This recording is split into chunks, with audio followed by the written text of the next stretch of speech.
Mr. Johnson, who are you and what is the American Freedom Party? Good morning. Yeah, my name is William Johnson.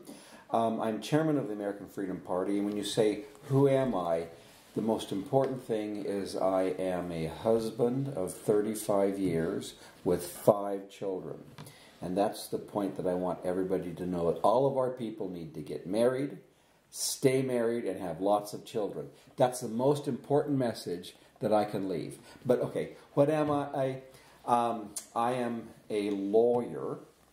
I am a farmer. I went to Harvard Law School and Columbia Law School. My undergraduate major was in Japanese, so I speak Japanese, and my business is I'm a lawyer for Japanese corporations.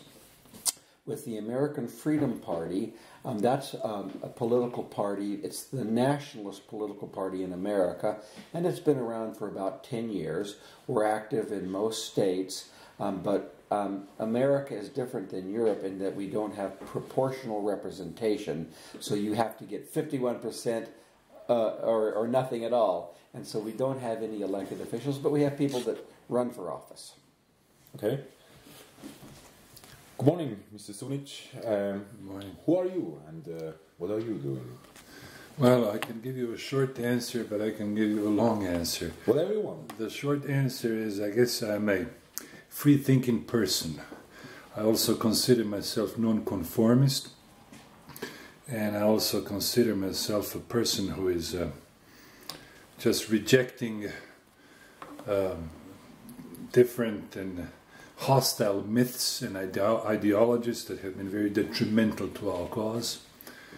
I consider myself a good European, possibly in a Nietzschean sense as well. And as far as my background is concerned, I probably had this unfortunate, how can I say, experience of communism and capitalism. So I experienced both the negative side of communism back in communist Yugoslavia, where I was born, and also the negative side of ultra-capitalism in the United States and Western Europe. I used to be a professor, and still am a professor, and I guess I've never liked this expression, an expert, or a Fachmann, as the Germans say. Mm-hmm. I grew up literally with Sophocles. I grew up with Schopenhauer. Actually, the German language was the second foreign language which I had to learn with my father when I was a young boy of 5 years of age. I was surrounded by books in my home, in my little house, in my little home, actually, a little apartment that we had. Of course, as a family, we had lots of problems. My father was in jail twice in communism for his non-conformist, or what we call politically incorrect views. My sister was also in jail for politically incorrect and Catholic views. And very often, we ourselves, but also our enemies, forget what actually communism was. Communism was a pathology. It was not just an ideology, it was a very, very serious pathology which cost millions of people, not just in lives, but also in the change of their mindset. Yes, I lived in the United States of America. I'm a U.S. citizen as well. And basically, I can probably wrap this up and say that I'm not particularly a small nationalist, as the Germans say, Kleinnationalist. I'm trying to bridge the gaps between the Germans and the Poles, between the French and the Germans, between the Serbs and Croats. And I think at this stage of our history, which is very, very, very unusual stage of our history, if I can put it simply, we live in dire straits now. I think we have to bridge our gaps. Of all European peoples, we have to fight for our common cause. In other words, we have to fight for our survival. Together, yeah. And also, he's a member of the, director of the American Freedom Party. I forgot to mention, along with my friend and a prominent academic who should have been with us here, Dr. Kevin MacDonald. He's a prominent academic, a sociobiologist, a psychoanalyst. We are close friends. We are also board members, also Vorstandsmitglieder. We are board members of the American Freedom Party. So one important thing about the American Freedom Party is it's a very intellectual, very academic party, which has also some influence on the entire alt-right in the United States of America. So we are, so to speak, a little bit behind the, how can I say, in the shadow. But we do have an influence, and everybody knows us. Lots of people in our movement, or even in academia, know our names and know that we have a certain impact. Interesting, interesting. All right, let's talk about politics. Donald Trump has been in the White House for almost a year. Is it a sign that the American Jews nationalists as a president after Obama? Is this a sign? The Jews? Jews. The American choose white nationalists. I'll address that first, and then you can address it. Sure. All right. First of all, we have to realize that Donald Trump is one man, and Donald Trump can't make all the changes himself. Now, America supported Donald Trump, not because they thought he was a white nationalist, but because there's dissatisfaction with the direction that America has gone, dissatisfaction with globalism. And so we elected Donald Trump to take us in a different direction. He's the first step away from globalism and towards nationalism. When he was running for office, he says, "I am for America first." The media went wild. They said, "Oh, that's back from the World War II era. That's bad. That's nationalist." And so Donald Trump says, "I don't care. I like the phrase America first, America first, America first." And so he wouldn't back down. And so that's what America likes. He's not a racial nationalist, but he's the first step in the right direction. That's what I think. Yes, absolutely. I can follow up on what my friend, our chairman, said a while ago. There are a couple of things we need to single out about Donald Trump. First and foremost, he's a wealthy man.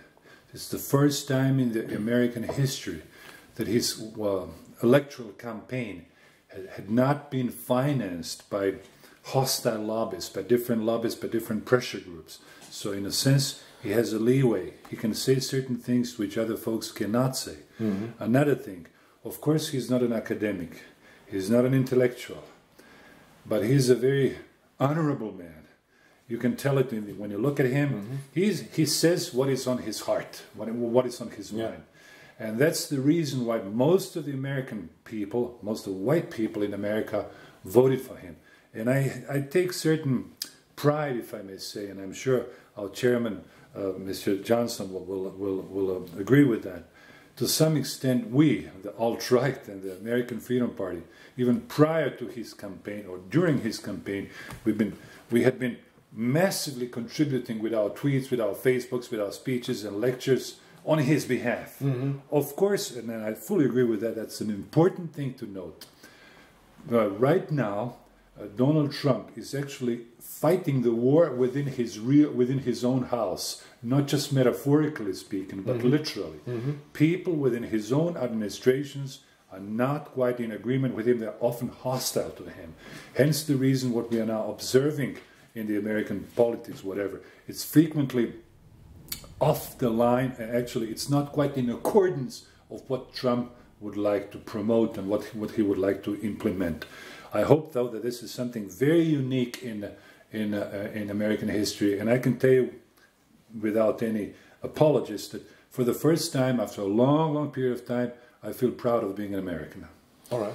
See, Donald Trump has had as a slogan, MAGA, Make America Great Again. And the average American bought that hat in great numbers, not so much because they like Donald Trump, but because they like the thought, the message. America is not great now, but it used to be great. And why was it great before? Because it was different than it is today. And also, a lot of people, a lot of the young kids, particularly in high school, when there'll be basketball games or football games with people from other races than they are, they will say, Donald Trump, Donald Trump, Donald Trump, or build that wall, or build that wall, because it means, it's kind of in these young men's mind that Donald Trump, it represents their people. And so Donald Trump has to be president for everybody. but in the minds of a lot of Americans, they're thinking, oh, Donald Trump is going to take us back to the way America was before the demographic shift. The great time of the United States, yeah. We got a different point of view here from Europe to Donald Trump.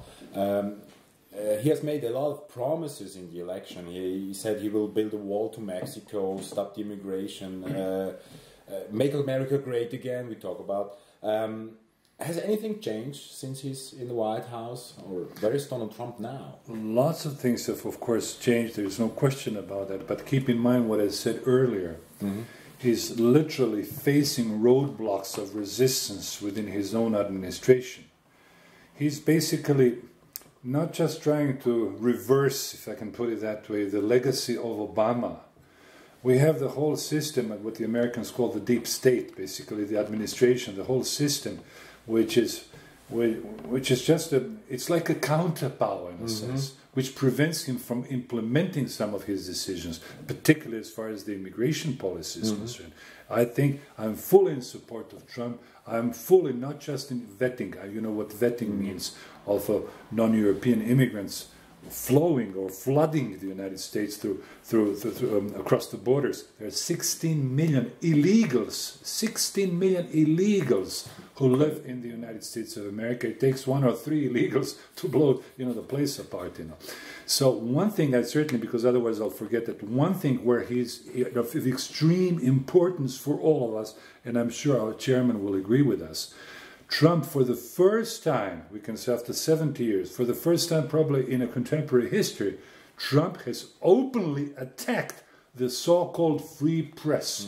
Why do I say the free press? In the liberal ideology, the liberal system, the free press is the main pillar of the system.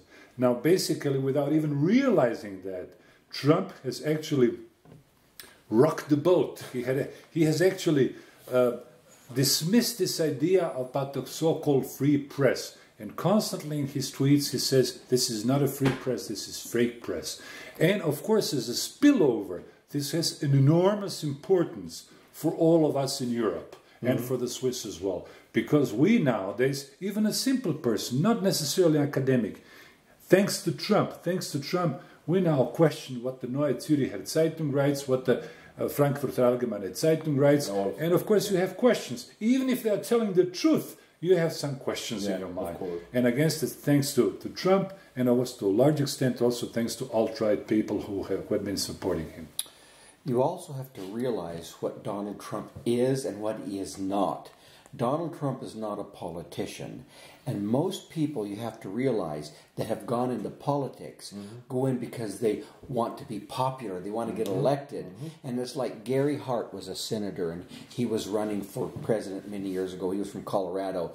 And he says, well, the reason why I entered into politics is because I couldn't be a movie star, and this is the second best way to get girls. Absolutely. And so that's what politicians do.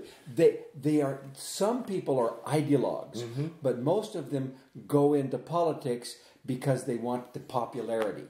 Donald Trump was not a politician, but also he's not an ideologue. He does not have strong convictions like we do. He's just talked off the top of his head. He says, oh, America, we need to make America great. We need to build a wall. And so he said that, and everybody loved it or hated it. And he said, oh, this is great. Build a wall, And it wasn't because he thinks like we do. It's because he talks off the top of his head. He looks at things on the surface.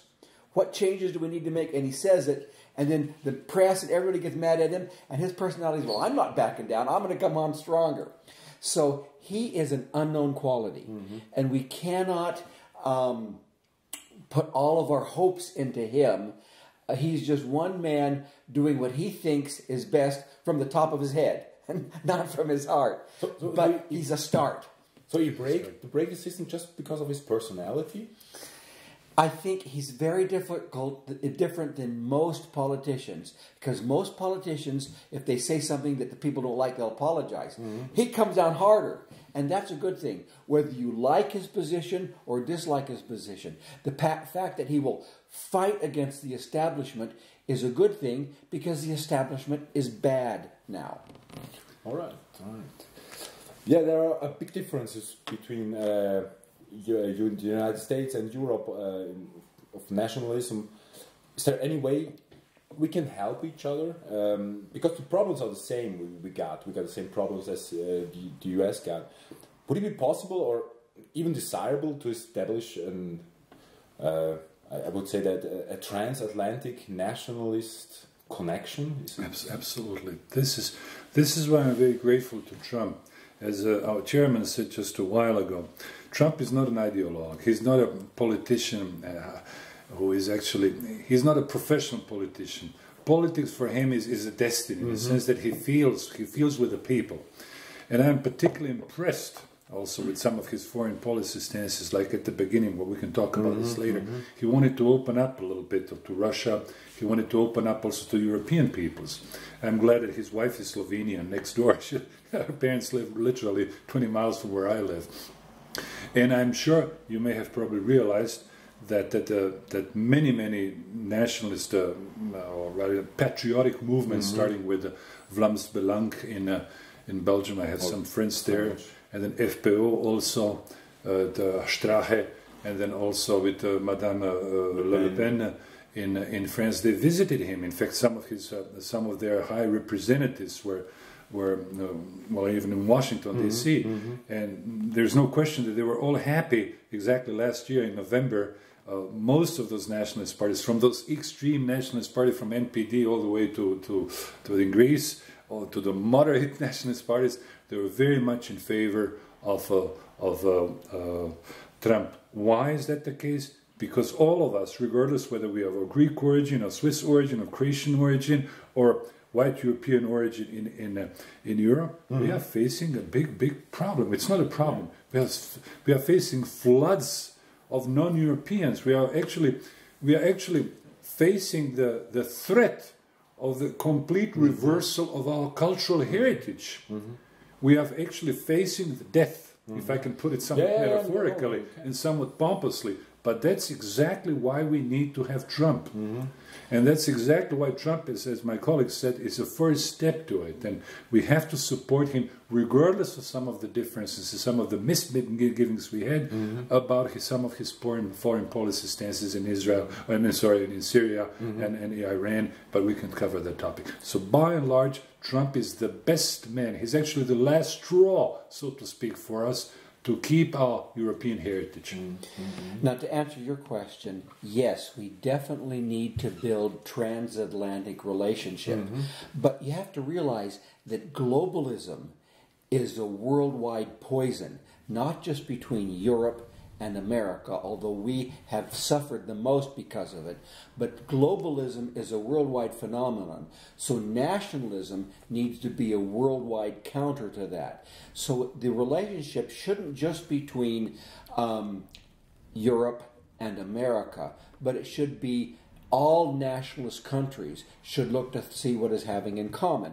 And yes, we should work together, and that's why next year in Tennessee we're going to be having, the American Freedom Party is sponsoring a nationalist convention for people, politicians, elected officials, and parties from around the world to come and speak to Tennessee to help build this coalition. And PNOS is going to be attending, as we hope to get the alternate for Deutschland. Also, we hope they're going to attend. But also, you need to realize that we have Japanese Nationalist Party. They've committed to attend. And we need to work with nationalists from all around the world because the problems of globalism hurt many countries. Particularly it hurts the West because we are the only ones that are so stupid that we bring all the people in to destroy our people. But the solution is global, and the solution is to crush globalism. Globalism is driven by capitalism. It is driven by the free market, white Western European capitalists that have exchanged our heritage, our race, our identity, our culture, all for the bottom line, money put into their pockets and the pockets of their shareholders. And this is an American capitalist problem. You realize that in America, the presidents of our large corporation get 1,000 times the income of the average worker. And if you take a look at Japan, the president of a Japanese large corporation will get 2 times or 3 times the salary of the average worker. So it is the greedy American-based globalist capitalism that has destroyed the West, and nationalists from around the world must come together and crush it. Yeah, we need a change. Yeah, definitely. There has always been told us we need the immigrants, especially skilled workers or somebody for the jobs nobody else wants to do. Do you share this view? No, of course not. And that is a Merkel lie. That is a American capitalist lie. That is a Theresa May from England lie. If we don't have people to do the work will get done by our own people, or the work won't get done at all. Why do we have to keep expanding our GDP and grow bigger and larger and ever? We have a very nice life in a small environment. We don't need to buy all this junk from China to just use and throw it into the ocean to destroy the vast sections of the ocean. We need to live and support distributism. We need to support small community capitalism. And so the concept that we need workers to come in to do the jobs that we don't do, then that is absolutely a lie. The work will get done. And in fact, if we say, well, we don't have people to come pick the lettuce, well, then we take all the congressmen and we make them go pick the lettuce. I can add to it, if you don't mind, just one sentence. This whole, I can say, mendacity, or rather a lie, of importing immigrants from third world countries is fueled by 2 factors.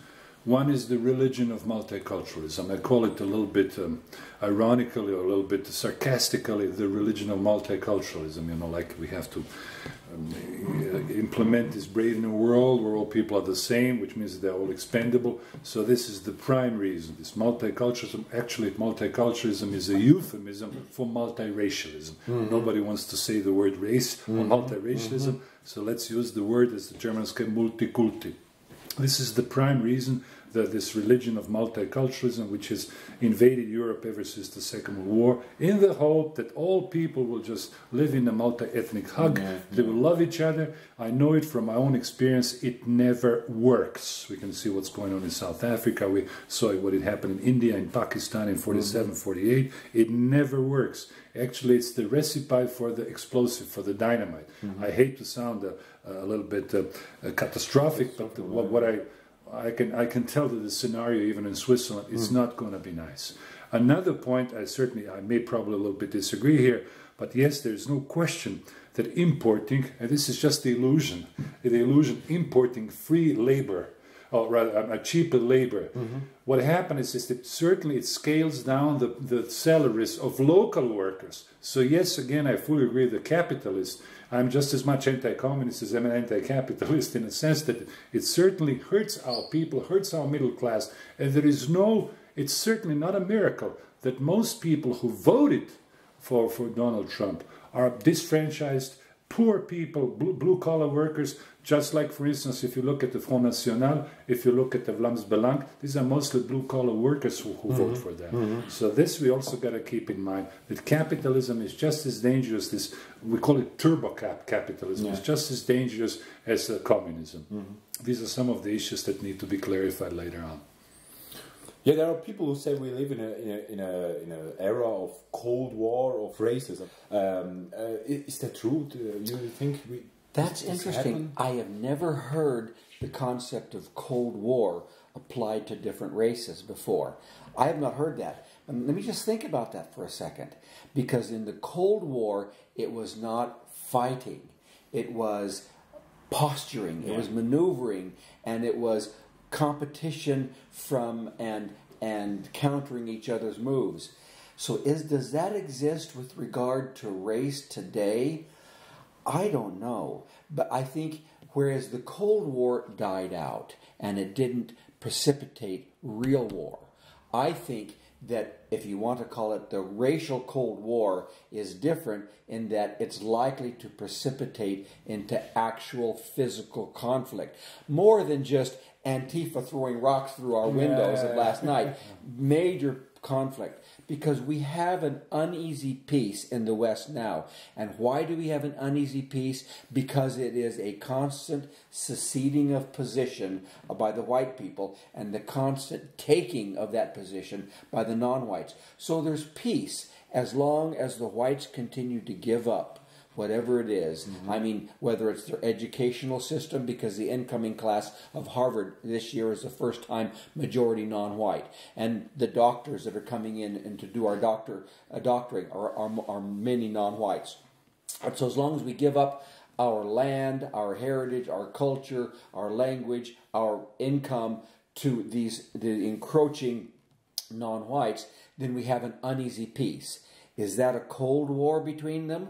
I don't think it is. I think it's a taking and a giving. And when that giving stops, the real fight begins. And hopefully the West will wake up and we will still be strong enough to fight back. Otherwise, then we'll just be run over like the tanks coming in to Hungary. Absolutely. Let me just add, I think it's a rather important point.